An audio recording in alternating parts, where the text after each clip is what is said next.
El Evangelio de este domingo nos presenta a los discípulos haciendo a Jesús una petición desesperada que seguramente también es propia. Señor, aumentanos la fe.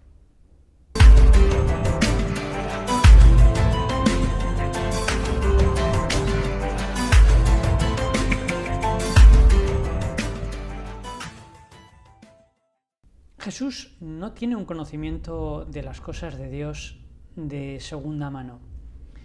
No confiesa algo que se le ha predicado previamente, que él ha considerado, ha calibrado y finalmente asume, sino que conoce de primera persona, conoce por experiencia. No hay en Jesús las fases características en un creyente que recibe una doctrina, la considera, crece en su profundización, duda de ella, avanza y retrocede. Tampoco es un profeta como la mayor parte de la gente opina, porque los profetas son hombres tomados por Dios del mundo para cumplir una misión. Y habitualmente los profetas experimentan en su vida la desproporción entre sus medios, sus cualidades y la misión que se les confía. Basta pensar en un Isaías o en un Jonás. Son personas que de alguna manera están superadas por el encargo de Dios. Mientras que en Cristo ocurre todo lo contrario. El Señor muestra siempre que puede mucho más de lo que realmente hace. Cuando habla del Padre, cuando habla de Dios, Jesús siempre habla como quien posee lo que da. Nadie conoce al Padre más que el Hijo, y nadie conoce al Hijo más que el Padre, aquel a quien el Padre se lo quiere revelar. Yo y el Padre somos una misma cosa. Con tanta seguridad habla Jesús de las cosas del Padre, las cosas de Dios, que sus discípulos se estremecen, porque ellos no tienen esa claridad y las enseñanzas del Señor son máximamente comprometedoras. Así que le piden, Jesús, aumentanos la fe. La fe es la participación en la manera de ver de Cristo. Ciertamente es preferible conocer algo por experiencia que conocerlo por testimonio de un tercero, por confianza. Pero es evidentemente superior el conocer algo por confianza que el simplemente ignorarlo. Y eso es lo que ocurre en la cultura relativista hoy dominante en Occidente. Se considera como verdad únicamente la experimental, la que se puede falsear en un laboratorio. Y todo lo demás pertenece al gran mundo de las opiniones, del opinable y por tanto de la no verdad. Esto que tiene un revestimiento pues muy honrado intelectualmente, sin embargo es una gran desgracia porque la reflexión y la experiencia no son las únicas fuentes, ni siquiera las principales de conocimiento. La inmensa mayoría de las cosas las conocemos por testimonio, tanto en historia como en geografía. Y no digamos ya todo lo que se refiere a las relaciones humanas. Cuando dos personas se enamoran, no se hacen un análisis de sangre o del ADN para saber si aciertan o no. Intervienen ahí muchísimos otros factores además del conocimiento racional. La fe es una participación en el conocimiento de Dios, es aceptar abrir una ventana para ver el mundo que solamente ve Dios.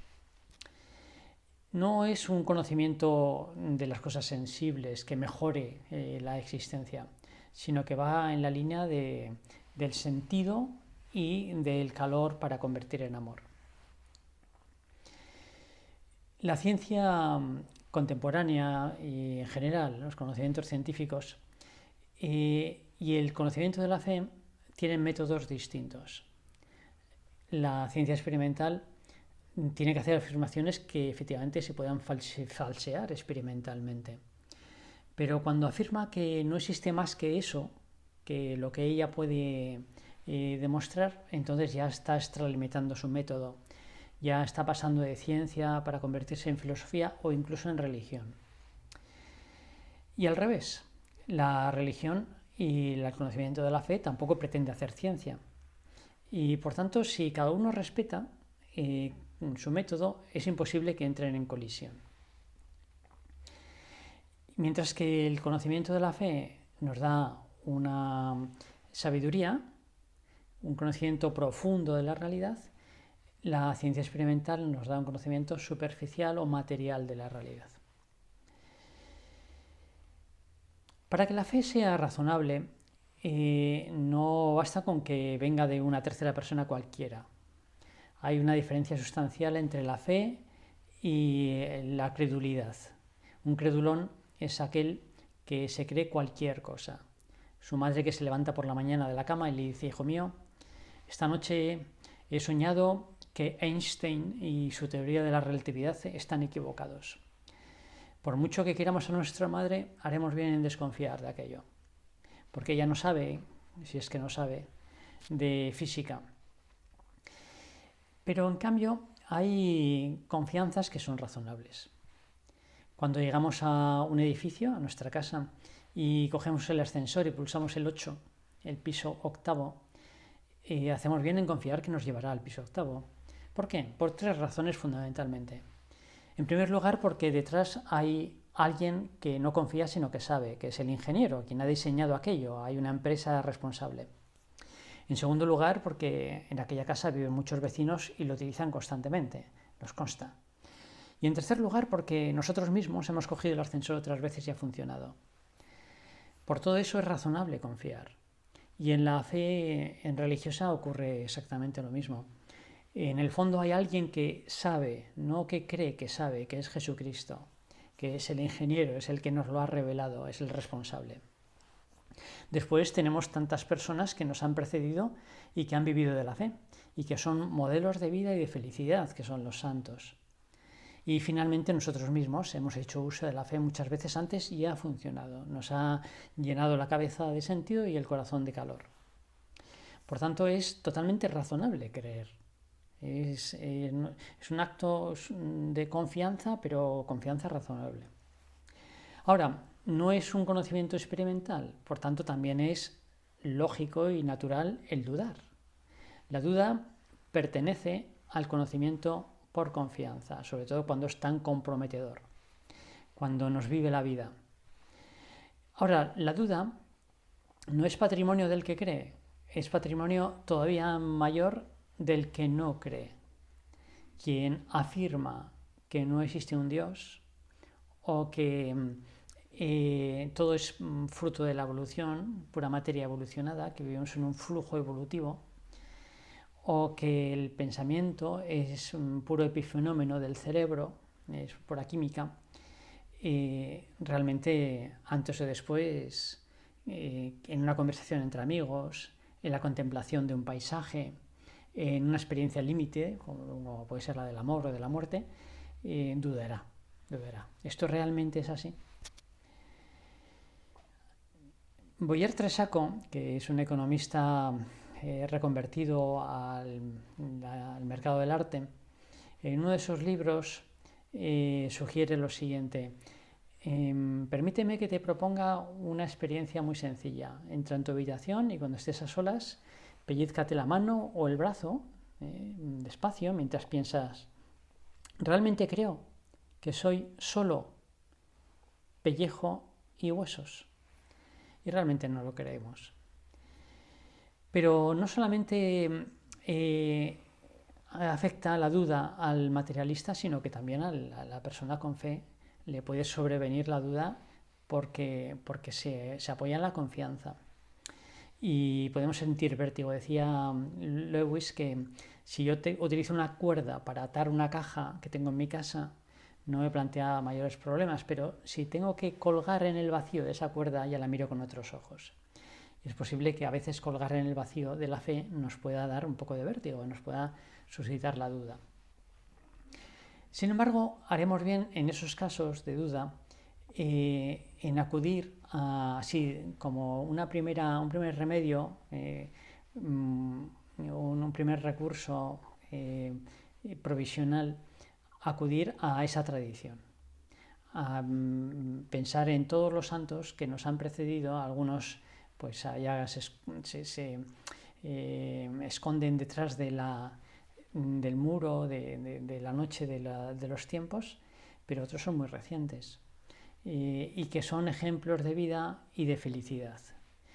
Muchos de ellos pues mucho más inteligentes que nosotros, que se han planteado las mismas cosas y las han respondido, y todos ellos más felices y más buenos que nosotros. Podemos confiar en ellos, son los mejores representantes de nuestra especie. Pero luego a continuación hemos de acudir a las fuentes de la fe, a los medios para incrementar la fe, que son fundamentalmente los que nos demuestran los apóstoles en el Evangelio de hoy, pedirla humildemente, decirle: Señor, auméntame la fe. Y no pedir como de pasada, sino pedir como lo más grande que el Señor nos puede conceder después de la vida, porque es el don mayor después de la vida. Recuerdo, y me perdonáis un recuerdo personal, de niño, volviendo a casa, después de misa un domingo, con mis padres. El paso de cebra, donde nos encontrábamos, enfrente de mi casa, y estaba en rojo el semáforo. Y recuerdo el comentario de mi padre, que no sé muy bien a qué venía, pero me dijo: cuando comulgues, pide al Señor que te aumente la fe. No me pareció un consejo especialmente interesante, porque tenía cosas como más perentorias que pedir, pero luego con el paso de los años me he dado cuenta que es un consejo maravilloso, que yo os transmito a todos: pedir la fe, pedirla de verdad, insistentemente, cuidarla, mimarla, cultivarla. Después de la vida es lo más grande que tenemos. Y además de pedirla, pues cultivarla, es decir, estudiar. Se dice que un poco de ciencia puede producir dudas de fe, pero que la mucha ciencia devuelve la fe. No hay ninguna cuestión, es imposible por método, que pueda entrar en conflicto, científica, que pueda entrar en conflicto con la fe. Es más, la fe se demuestra por la experiencia, que encaja en los deseos profundos del corazón humano y del sentido común, como el zapatito de cristal en los pies de la Cenicienta, perfectamente. Responde a nuestros deseos profundos. De hecho, las personas conversas, cuando escuchan por primera vez la propuesta de la fe, suelen experimentar una sensación como de familiaridad, de haberlo escuchado muchas veces antes dentro de ellos, como que les ha predicado ese mismo credo el sentido común, su conciencia, en definitiva el Espíritu Santo. Así que vamos a agradecer a Dios la luz de la fe, el calor de la fe. Sin la fe se vive en una gran oscuridad y con una gran frialdad. Los que somos cristianos de cuna quizá no lo hayamos experimentado, pero tenemos alrededor tantos casos. ¿Por qué los psiquiátricos los psiquiatras están cada vez más demandados? ¿Por qué prolifera el suicidio? ¿Por qué hay tanto desencanto y tanta crispación ambiental? ¿Por qué hay tanto sentido para vivir y para morir, para disfrutar? ¿Por qué nos proyectamos tanto en las cosas y nunca nos terminan de colmar? La fe es un objeto de primera necesidad. Hay que pedirla, hay que cultivarla, hay que mimarla, hay que mirar de frente las cuestiones que interpelan a la fe y hay que experimentarla. La fe se tiene que convertir de confianza en experiencia, porque la aplicamos a la vida y gozamos de la alegría, de la paz, de la sabiduría que nos concede.